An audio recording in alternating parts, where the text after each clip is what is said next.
Alright guys, this stabilization setting is really something. I'm on the standard field of view, but my settings are on L+, which is linear with a horizon lock. I'm really like just swinging my arms all over, and I can practically go all full 360 on the GoPro and the image is still level. Awesome. And in this episode, I'm gonna get the new GoPro 11 on the X Max and let's test the limits of the stabilization. The day is hot, but I can't complain because it's an excellent day for some RC bashing.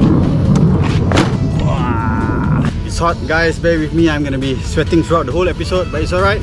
Anyways, what's up fam, Rahim here. In today's episode, I'm gonna be reviewing, so-called testing the limits of the new GoPro 11 Black. Okay, right now might as well I test the audio. Right now you are listening to the audio from the mics of the GoPro 11. This is the front mic. I'm going to the side mic, side to side. How's my audio? And now I'm going to the back.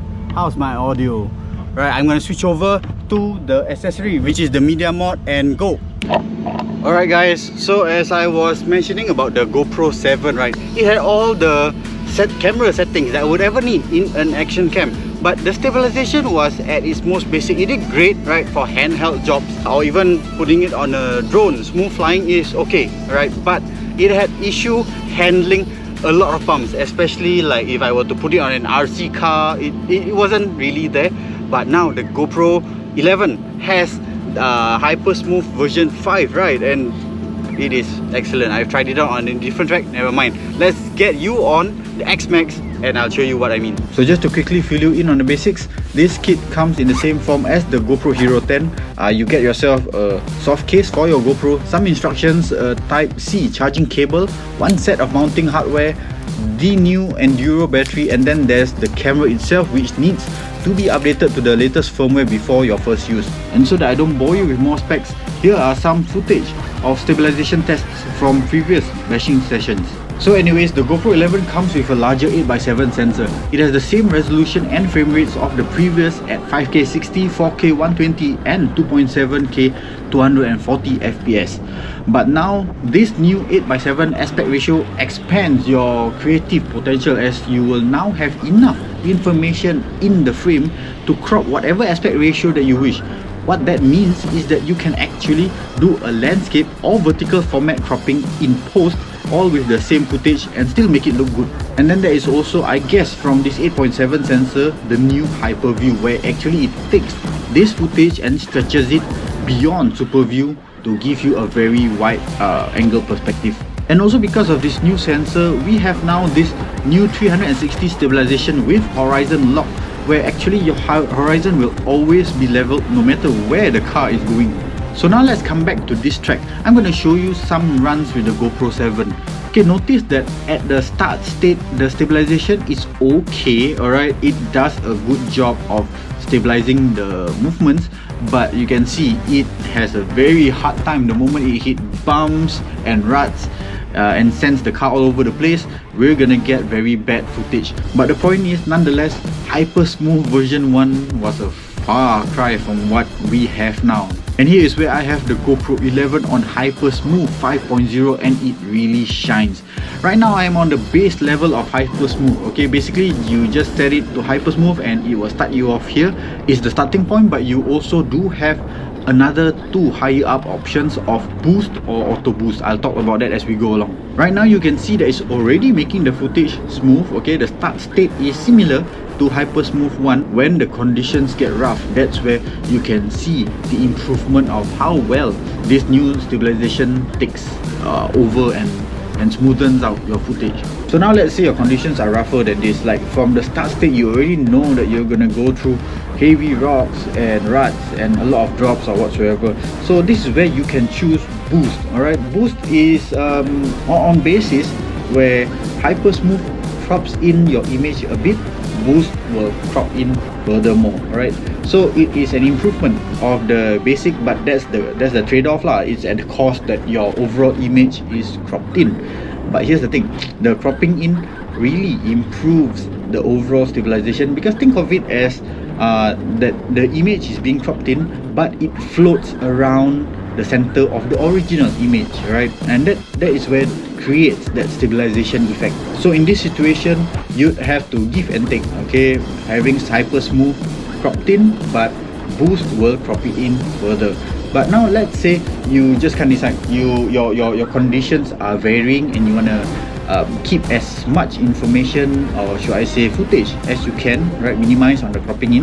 Now that's where you will use this option, which is AutoBoost. What AutoBoost does is it is dynamic cropping. If there is no need for it to crop in so much, then you will just leave it at a wider angle. But if the gyro senses that, okay, in this area of the footage at this point of time, there were a lot of bumps, then that's where they will crop in further. Now what I'm referring to is actually in post. Once you're done with your scene and you press stop on the recording, right, that's where the GoPro will process that footage based on the gyro data that it receives, and then churn out a final footage for you that has been auto boosted. Okay, so you will have as wide as it can go, but at certain areas where it is bumpier, then it will kind of have to zoom in to stabilize the image further.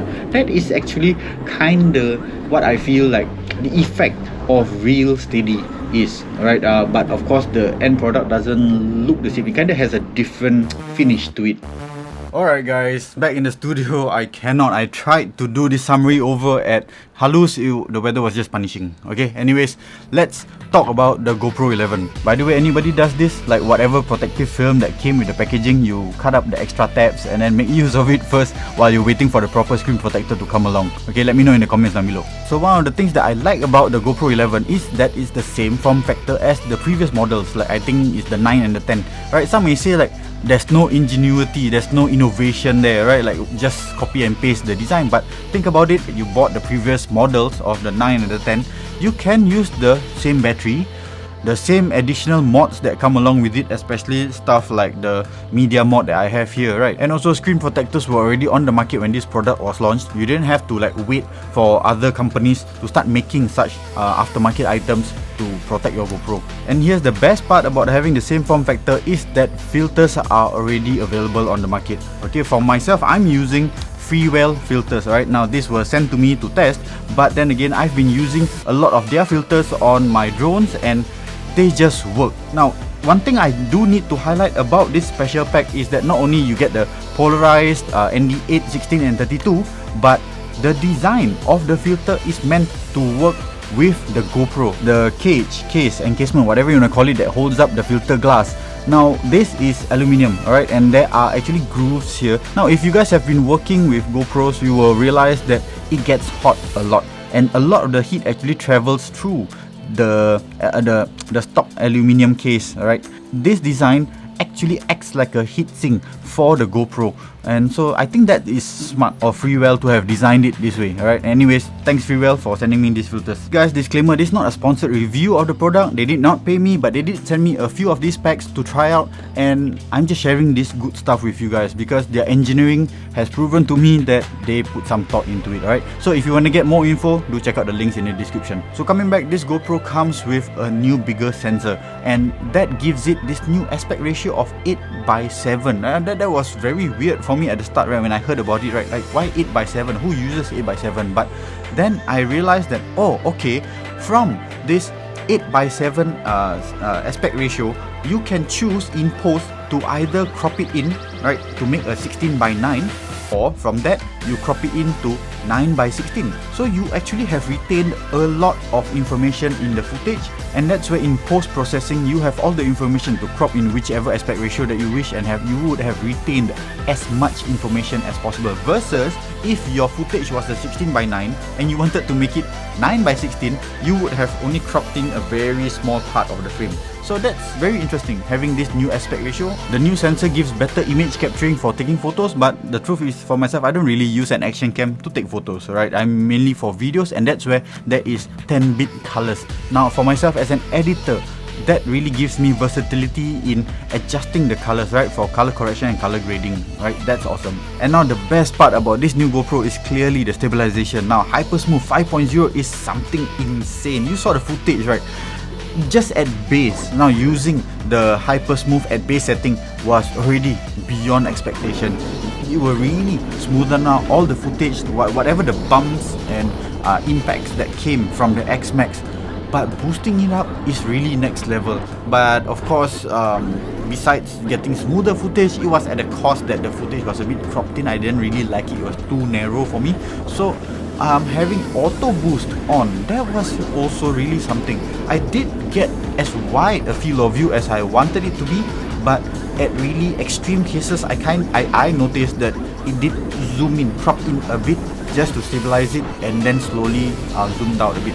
But that's something that maybe you may not like the effect of that in the footage, right? I see it as kind of a breathing, right?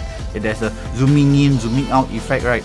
That was prominent in real steady, right? So what I want to say is that it's like practically you have your base standard of Hypersmooth boosted, and then the top tier AutoBoost really feels like real steady right in the camera itself. So that is really something awesome. Now I kind of regret that I already bought real steady for 99 USD. Now with this, I kind of feel I don't need it, right? I don't know what more stabilization would you wanna need to do to the footage, having all these settings inbuilt already. So this is a very powerful action cam in its pro modes, but I also do like this additional setting that I don't always want to set my camera, alright, every single session. Sometimes I just want to record. They already have this ease of use by just pressing record, and it starts recording even when it's switched off. It will just power up and it starts recording. But you may not want to do any settings, for example, that you just want to have a day out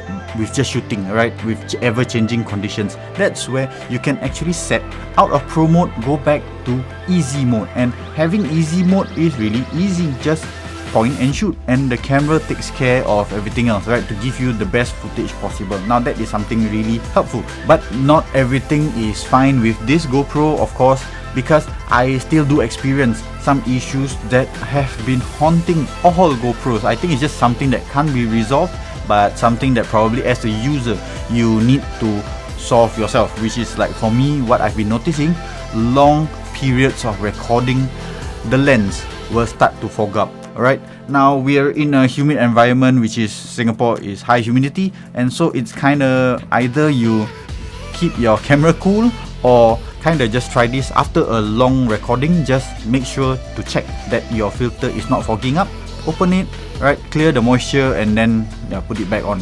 So that's just a good practice, because sometimes you may just keep shooting and never notice it, then come back and look at the footage, oh man, you see mist around the lens.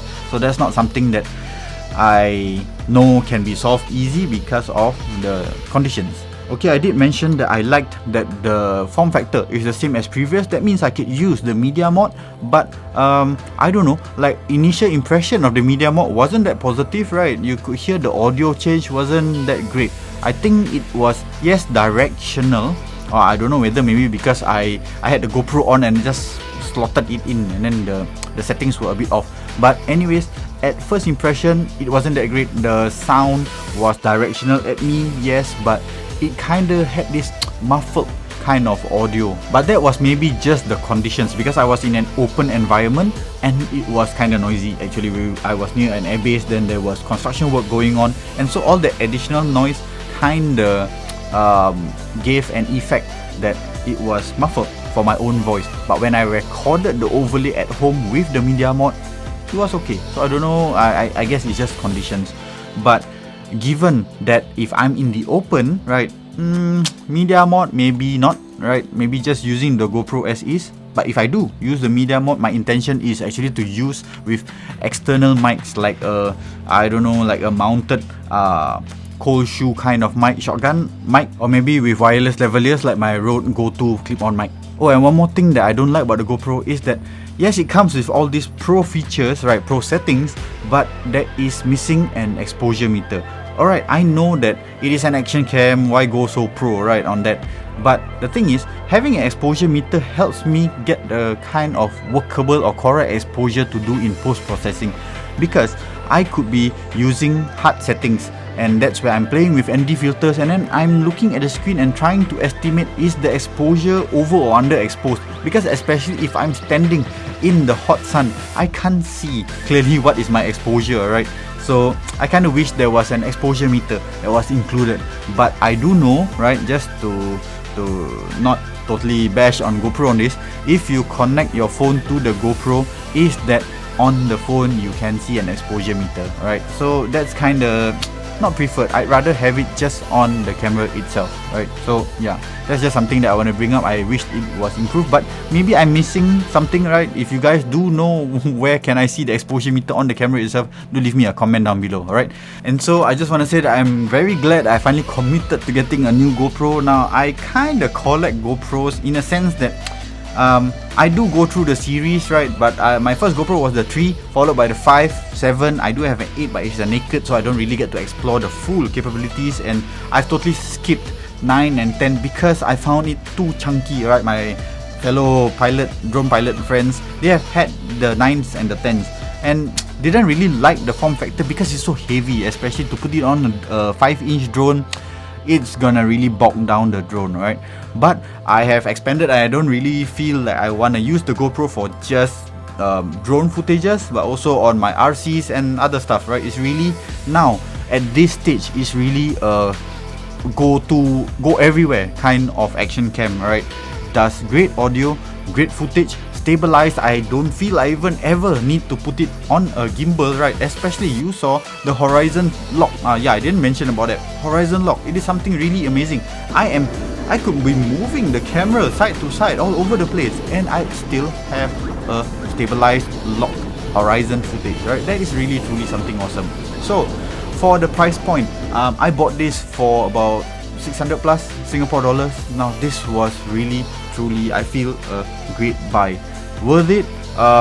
Came ready with aftermarket parts are ever ready out there for you.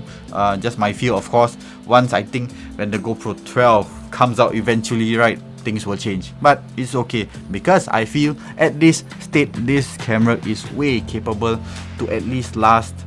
Not whether I break it is another story, but technology wise will last for at least 3 years, right? That is, and definitely will serve me well to whatever that I need to use it for. Okay, so let me just say that and let's wrap it up right here. Now, if you've liked this episode, do give me a thumbs up, subscribe if you're not already, chat with me, I'll get back to you as soon as I can.